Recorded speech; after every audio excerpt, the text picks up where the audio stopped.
गंदी मछली। किसी ने सही कहा था कि तुम एक गंदी मछली हो। 3 दिन से तुमने ना नहाया है और ना कपड़ा बदला है। एक ही कपड़ा में घसीट रही हो, घिस घिस के मर रही हो। तुम इतने गर्मी में एक ही कपड़ा में खाना भी पका लेती हो, बाहर भी चली जाती हो, सो भी लेती हो, उठ भी लेती हो, तभी तुम्हारा नाम है गंदी मछली जो पूरा तालाब गंदा करे।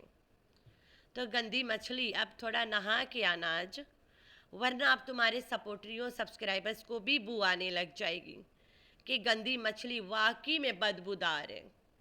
तो गंदी मछली नहाना सीखो। नहा धो के दिन में 3-4 बार रहा करो, गर्मी ज़्यादा है।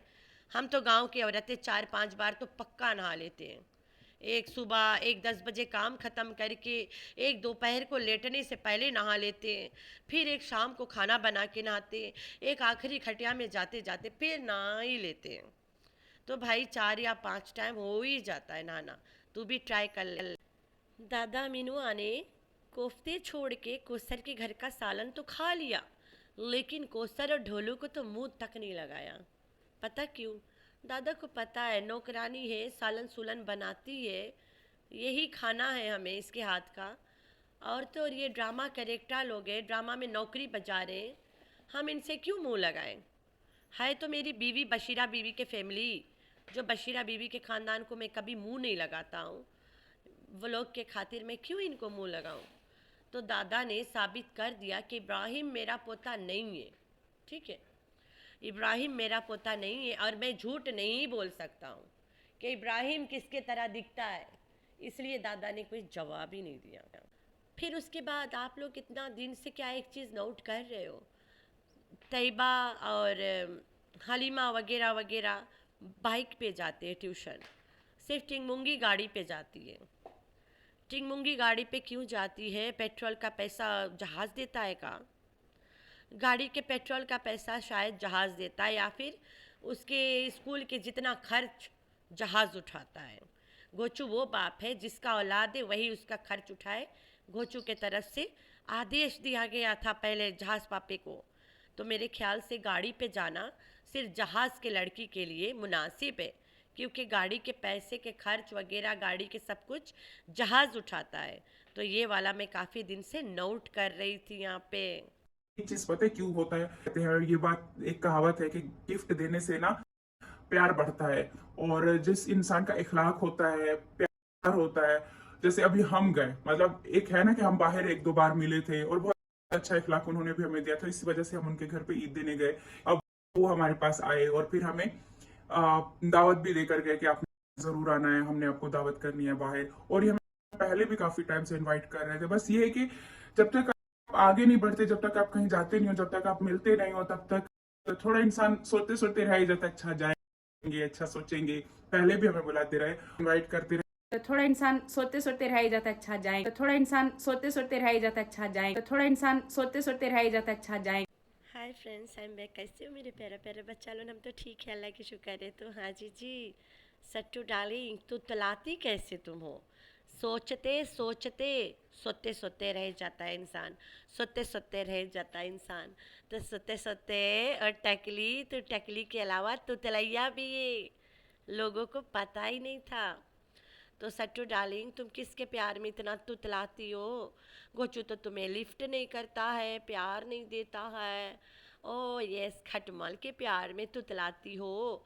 तो खटमल इतना दुलार करता है कि तुम तुतलाए लगती हो। वाह वाह, क्या बात है। वाह वाह से याद आया, तो भाई जो मेरा वाह वाह वाला रहा, आजकल सब वाह वाह कर रहे, वही वाला वाह वाह वाह वाह वाह वाह वाह कर रहे हर कोई। बोले तो दादा मिनुआ वाला वाह वाह। तो दादा तो बड़ा खुले मिजाज बंदा है ना। वाह वाह वाह वाह वाह वाह वाह। तो आजकल हर कोई यही वाला वाह वाह वाह वाह वाह वाह वाह करता है भाई, क्या बात है। तो दादा के वाह वाह वाह हो गया यहाँ पे। तो सट्टू डार्लिंग के डिक्शनरी में एक अच्छे इखलाक के मतलब यही है कि अगर कोई किसी को मिले तो गिफ्ट दे, और अगर मैं किसी को मिलूं, वो फैमिली हो या गैर हो या फ्रेंड्स हो, और अगर मैं उसे गिफ्ट्स दूं महंगी, तो इन रिटर्न अगर वो मुझे उससे भी अच्छा गिफ्ट्स दे, उसे हम अच्छे इखलाक कहते हैं। जिसको दुनिया नहले पे ढेला बोलते, उसे मैं अच्छे इखलाक बोलती हूँ। तो जिसको मैं गिफ्ट्स दी हूँ वो भी इन रिटर्न मुझे ब्रांडेड चीज़ें गिफ्ट्स में देवे, तब तो हो जाएगी ना। वाह वाह वाह वाह वाह वाह वाह। सोते सोते तो सट्टू डार्लिंग, तुमने इतनी गलतियाँ कराए आज वीडियो में कि बेहद कराए। गलती से भरा हुआ वीडियो पे रिएक्शन। एक तो तुम दादा के खाना बनाते दे रही थी, दिखाती रहती हो कि दादा आज ये पे लेगा। वही जगह पे तुम अपनी माँ को क्या क्या ठुसाती हो, नहीं दिखाती हो जल्द। माँ खुद बना के ठूस लेती है, तो दादा आता है तो तुम्हें करना पड़ता है। बेचारी सट्टू डार्लिंग थक जाती है। कोफ्ते बनाती है तो मसाले में उसको भप्पू बनवा देती है कोफ्ते को। थोड़ा से तेल में तल के, कोफ्ता तेल नहीं पीता है, फिर उसको मसाले में डालो, देख कितना जूसी कोफ्ते बनता है। ये भप्पू कोफ्ता में तो पहली बार देखा है। लोग कहते हैं कि हमारा कोफ्ता टूट जाता है, हम बेसन डालते फलानी डालते। मुझे तो पता ही नहीं था कि वो लोग अपना कोफ्ता को तलते नहीं है। मैं कभी कोफ्ते नहीं बनाई थी। एक दिन मैं खड़ी हो गई किचन में कि चलो बनाते हैं। सास आई थी मेरी, उमैसा 1 साल की थी। मैंने बोला अम्मी आप जाए से पहले कोफ्ता ज़रूर लेके जाना। तो बैठे थे, मैं जल्दी जल्दी चिकन को घर में ही मिक्स किया, उसके साथे ब्रेड को दूध में भिजा के उसमें डाल दिया, साथे वो भी साथे साथे ब्लेंड कर दिया, ग्राइंड कर दिया। बाकी जितना मसाला अपने स्वाद के मुताबिक आप डाल सकते हो। कोई कोई प्याज भी डाल देते उसमें साथे, कोई लहसुन अदरक मिर्ची डालते, कोई काली मिर्ची डालता, कोई क्या तो क्या। ठीक है, हम तो हरी मिर्च लहसुन अदरक डालते हैं और ज़ीरा वगैरह कुटान डाल देते थोड़ा से। तो फिर उसको गोल गोल बना के फ्राई कर लो। हाथ में थोड़ा सा तेल लगा के गोल गोल बना बना के रख के उसे थोड़ी सी तेल में फ्राई करो। इतना अच्छा से फ्राई होता है, ना लगता है कढ़ाई को, ना फूटता है। और फिर उसको तुम मसाले बना के डाल दो, मज़ेदार कोफ्ते। स्लो आग पे सिर्फ दम देना होता है, मसाले बना के 10-15 मिनट को इसको स्लो आग में दम दे दो, इतना मज़ेदार बनती है। लेकिन अफसोस हम अब खाते ही नहीं है मीट, इतना तो बनता ही नहीं है। तो चलते सट्टू डार्लिंग के कोफ्ते को गोली मारते हुए। सट्टू डार्लिंग, आज जब तुम्हारे घरे मेहमान आए इतना झटपट पिज़्ज़ा वगैरह आ गया, लेकिन अमीनवा जिस दिन आया था 2 अंडा नहीं आ पाया। क्या बात है, अंडा ने इतने नखरे दिखाया कि आया ही नहीं। आज तो पिज़्ज़ा भागा चला आया मिनट में, और घोचू इतना दूर था कि बेचारा आ भी नहीं पाया था उस दिन अंडे लेके। बहुत अफसोस होता है इस बात को सोच सोच के। तो अच्छा, इसको भी छोड़ के चलते दादा पे। जब ढोलू आता है, ढोलू को मम्मा मम्मा करके बुलवाती है, मम्मा को मिलने आया है, मम्मा को मिलने आया है। अपने बच्चों को कहती है बेटा को सरेंट्री आई है। तुम्हारे बच्चे क्यों नहीं उसे मम्मा बोले? तुम्हारे बच्चे आंटी क्यों बोलते हैं? ढोलू भी आंटी बोले। ढोलू से दोबारा मम्मा ना बुलवाना, आंटी बुलवाया करो। वो कौन सा तू ओकरी माँ हो? तू तो अपने बच्चों की भी नहीं बन पाई माँ, तो उसके क्या बनेगी? ढोलू से भी सट्टू डार्लिंग आंटी बुलवाया करो। ढोलू से मम्मा बुलवाती है बेगैरत भी, उसके लिए मर रही होती है। तो कोसर को अपने बच्चों से जब मम्मा नहीं बुलवा सकती हो, तो इन रिटर्न ढोलू से भी मम्मा मत बुलवाया करो खुद को, क्योंकि तो मम्मा लायक तुम्हारे में कोई क्वालिटी नहीं है। ठीक है, तो भाई उसके बावजूद फिर कहती है अब्बू इब्राहिम किसका जैसा दिखता है? अब्बू बताओ, इब्राहिम साजिद जैसा दिखता है। बोले तो घोचू जितना, बुढ़ा पुरजा जितना। अब्बू बुढ़ा पुरजा बचपन में ऐसे दिखता था। अब्बू को पता है वो औलाद नहीं है। अब्बू को पता है कि इससे कोई लेना देना नहीं है घोचू बुढ़ा पुरजा से। तो अब्बू मुँह ऐसे बना लिया करके, खाना पे पूरा रफा दफा हुआ पड़ा था अब्बू। अब्बू खाने से नीयत ही नहीं हटा रहा था। अरे भाई, गांव में काशिफ के शानी पेड़ों दरख्तों के नीचे बिठा के उसे पुलाव दे के खिलाती है रात दिन, राइस में आलू डाल डाल के। बेचारा कब तक खाता? ऐसे कोफ्ते जैसे डिश देने वाली कोई बहू ही नहीं है। भाई की, अमीनुआ के भाई की बहू उसे पेड़ के नीचे बिठा के आलू वाला चावल खिलाती रहती है। वही बहुत है। चाय पिलाती है तो वीडियो बना लेती है जल्दी से कि देख बुढ़ा चाय पी रहा है, देख बुढ़ा खा रहा है। तो सट्टू डार्लिंग के घर जब आया है, अच्छा अच्छा खाना देखा है तो टूट पड़ा है। तो सट्टू डार्लिंग, जब तुम्हें इतना परवाह है अपने ससुर की, जिस तरह से बिल्लो रानी के एक रूम है तुम्हारे घर में, उसी तरह तुम्हारा ससुर के एक रूम क्यों नहीं है? होना चाहिए ना, होना चाहिए कि ये रूम रखो, मेरा ससुर आएगा तो सोया करेगा। गोचू के खुद के औकात नहीं है, कमरे में किसी के भी नीचे पड़ा रहता है लवारिस की तरह, तो बाप के कहाँ से औकात मिलेगा? ये सोचा करो तुम लोग। और तो और उसके बावजूद फिर दादा से बार बार पूछती है कि इब्राहिम कैसा लग रहा है, दादा बताना ही नहीं चाहता है। फिर बुढ़ा इब्राहिम को मुंह तक नहीं लगाता, ना हाथ लगाता है। कोई दादा दुनिया में ऐसा है ही नहीं, स्पेशली जब उसके औलाद लड़का हो। इन सराय की टूट पड़ते दादा, बेशक पकड़ ना पाए फिर भी गोद में बिठाएंगे। ये उसके पोता है ही नहीं तो कहाँ से खिलाए बेचारा? कोई फीलिंग ही नहीं है। जो दादा अमीन है ना, वो अपनी बशीरा बीबी के फैमिली को पसंद ही नहीं करता है। ये जो कोसरिया है, बशीरा बीबी के फैमिली है, बशीरा बीबी की बहन की बेटी है, तो इनसे वो लेना देना नहीं रखता है। इसीलिए वो ना कोसर से मिलता जुलता है। लोग इतना पागल हुए पड़े कि कोसर ले जाए दादा को अपने घर। दादा वहाँ क्या करेगा? गर्मी में मरे जाएगा बुढ़ापे में। ना एया कोने, ना अच्छा खाना मिलेगा वहाँ पे, तो नहीं जाना चाहता है। जबकि वो बहू ही नहीं है तो जाके मक्खी मारे वहाँ पे। दिमाग खराब है का तुम लोगों के? तो ये सट्टू डार्लिंग गिफ्ट्स के इतनी उतावली है कि क्या बताओ बस। अच्छे इखलाक बना देती है गिफ्ट अगर अच्छा हो। अगर गिफ्ट अच्छा दे, महंगा दे, ब्रांडेड दे, तो वो अच्छे इखलाक के लोग हो जाते हैं। क्या बात है सट्टू डार्लिंग। तो जी हाँ, हलीमा हलीमा दरवाजे पे खड़ी होती है। जब भी ये लोग बातें कर रहे होते, हलीमा कोना कानी में से सुन रही होती है। तो इसके सब्सक्राइबर्स का कहना है कि हलीमा के ये हरकत से दूर करो। हलीमा तुम लोगों की बातें सुन रही होती है। भाई ये लोग बातें इतना अजीब करते कि सुनना पड़ता है। प्लानिंग एंड प्लॉटिंग हर हालात में। और यही सब बातें हलीमा को काम आएगा आगे जाके, पैसे मांगने के लिए, ब्लैकमेलिंग करने के लिए। तो ये गलती सट्टू डार्लिंग करती है हमेशा। किसी को भी घर में लाती है, वो इंसान छुप छुप के इसके बातें सुन लेता है और बाद में जाके वही सब बातों से इसको ब्लैकमेल करके पैसे ठगता है। तो इसके घर में इतना प्लानिंग एंड प्लॉटिंग होती क्यों है? तुम्हारे घर में ऐसी हरकत होता क्यों है कि कोई छुप के भी सुन ले तो तुम्हारे लिए नुकसान है? आप लोग खुद सोचो।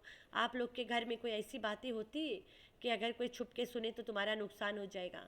नहीं ना, हमारे घर में तो बिल्कुल भी नहीं। खुली किताब है हम लोग। हम तो जब कहीं बाहर से आते हैं ना, मेन गेट खोलने से पहले वहीं शुरू हो जाते तीनों बतियाने आपस में। कोई भी सुने बाहर है, टेंशन नहीं है।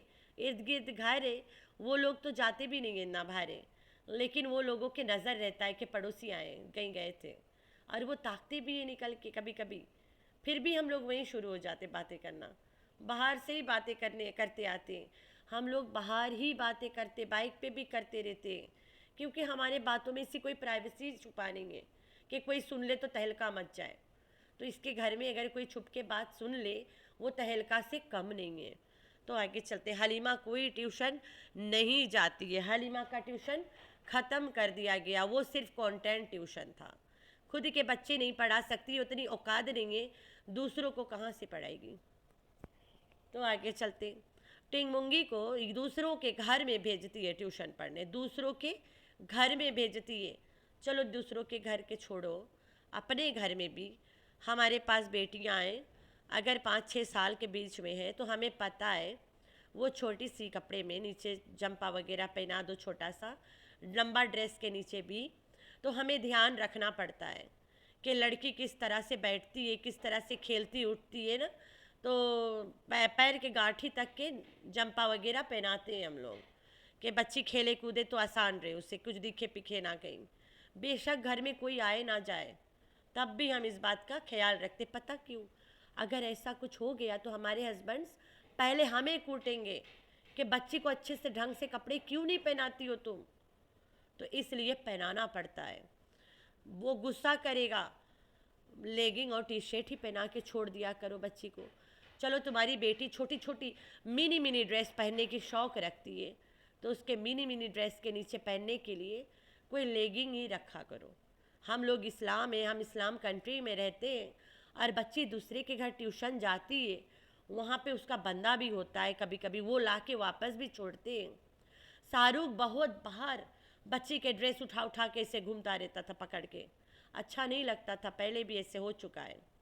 तो ये इस बात पे काफ़ी रिएक्शन चैनल ने वीडियो भी बनाया है, और बहुत बार शाहरुख के ड्रेस मतलब वीडियो पे लड़की के कपड़ा उठा नज़र भी आता है, अच्छा नहीं लगता है। तुम्हारी लड़की तुम्हारे घर की इज्जत है, अपनी इज्जत खुद बचाना पड़ता है, कोई और नहीं बचाता है। तो तुम लड़की को जब ट्यूशन भेजा करो, लेगिंग पहना के भेजा करो, जैसे तुम्हारी मीन मी नहीं अच्छे कपड़े पहन के जाती है, इज्जत वाला। या फिर खटमल पापा ने बताया है मेरी लड़की को ऐसे नंगा पुंगा रखा करो अपनी तरह, तभी तो तुम्हारी जैसी बनेगी आइटम गर्ल।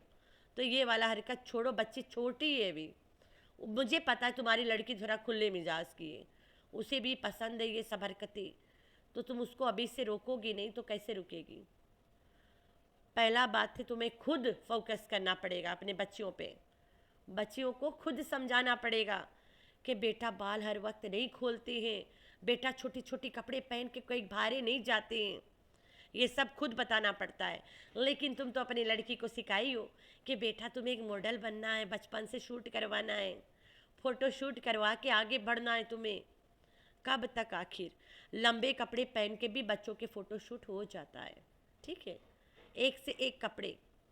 मैं यहाँ बढ़ाई तो नहीं कर रही हूँ, अल्लाह के दिया हुआ अल्हम्दुलिल्लाह हमने कभी अपनी बेटी को बगैर ब्रांड कपड़ा नहीं पहनाया है। एक शॉप है हमारी सिटी में सबसे जाना माना बच्चों का, दमीर नाम की दुकान है, उसने जब से पैदा नहीं हुई थी तब से उसके शॉपिंग वहाँ से हो रही है, लेके आज तक होती है। वहाँ पे एक टी शर्ट के दाम 3000 तक है, स्टार्ट है वहाँ पे, वहीं से वो पहनती है, लेगिंग्स भी वहीं से पहनती है। वही लेगिंग रेडियो में 300 का आता है, लेकिन दमीर में 1500 का आता है बच्चों के, फिर भी ये वहीं से पहनती। पता क्यों? कपड़े की क्वालिटी अच्छी होती है, लंबे टाइम तक पहनती है, काफ़ी दिनों दिनों तक पहनती है। काफ़ी बार फैमिली वाले हम लोग पे गुस्सा भी करते कि दमीर बहुत ठगता है, लेकिन हम उन्हें कैसे समझाएं कि इनके कपड़े अच्छे होते और इज्जत वाले होते हैं, और छोटी छोटी मिनी मिनी कपड़े नहीं देते। इवन ईद पे भी उमाइजा ने कपड़े 2-3 जोड़े वहीं से लिया है। तो अपने बच्चों के लिए एक अच्छा चीज़ जब तुम ऑफ़र कर रहे हो तो उसे अच्छा तरबियत भी ऑफ़र करो। ज़रूरी नहीं है कि ब्रांडेड पहना दो और उसके पास इज्जत ही ना रहे, ब्रांड के साथ साथ इज्जत का होना ज़रूरी है। तो ये एग्ज़ाम्पल दिख रही थी मैं, इसलिए बताना पड़ा। ये नहीं कि हम बहुत अमीर हैं, ना भाई ना, हम गरीब लोग हैं। कभी कभी ये दिन भी आ जाता है कि सुबह खा लो, शाम को सोचना पड़ता है कि शाम की रोटी आ ही जाएगी। तो हम भी अमीर नहीं हैं, हम लोग कमाते तो खाते, नहीं कमाते तो नहीं खाते। मतलब बंदा कमाएगा तो खाएंगे, नहीं कमाएगा तो नहीं खाएंगे। अप्स एंड डाउन सबके घर में चलती है, ज़रूरी नहीं है कि भीख मांग के ही खाओ, मेहनत करो, ज़िंदगी गुजारो। तो खैर है, आप लोग समझदार हो, समझ गए होंगे ये सट्टू डालिंग के लिए। तो आप लोगों ने रखना अपना बहुत सारा ख्याल, दुआ में करना अपनी बहन को याद। अल्लाह।